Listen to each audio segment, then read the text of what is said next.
તમે જો ડ્રાઈવર ગાડી છોડીને નીકળી ગયા છે, ઉતારીને રસ્તા વચ્ચે ડ્રાઈવર છે નહીં અને આ ઉતારીને આવી રીતે જતા રહ્યા. બરાબર છે.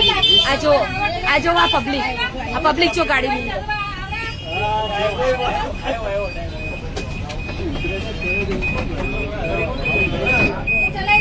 કે ભાઈ તું એસી ચાલુ કર, ગભરામણ થાય છે, કાચ પણ બંધ છે.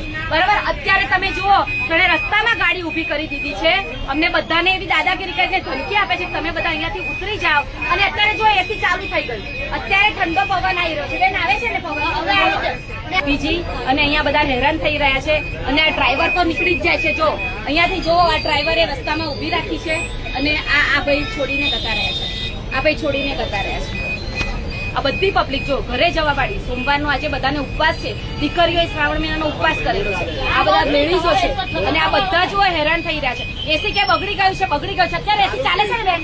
એસી ચાલે છે ને? હવે ચાલુ થયું છે. હવે બોલો ભાઈ. એ લોકો ફેરા કેન્સલ કરવાના, એસી હવે ચાલવાનું છે. ત્યારે બંધ થઈ ગયું. એસી શું કહેતા હતા આપણને? હા, બંધ છે, એસી નહીં ચાલતું. એસી બગડી ગયું છે, બંધ છે, એસી નથી ચાલતું. અત્યારે એસી ચાલુ થઈ ગયું છે અને આ તમે જો ડ્રાઈવર ગાડી છોડીને નીકળી ગયા છે, ઉતારીને રસ્તા વચ્ચે ડ્રાઈવર છે નહીં અને આ ઉતારીને આવી રીતે જતા રહ્યા. બરાબર છે. આ જો આ પબ્લિક જો ગાડી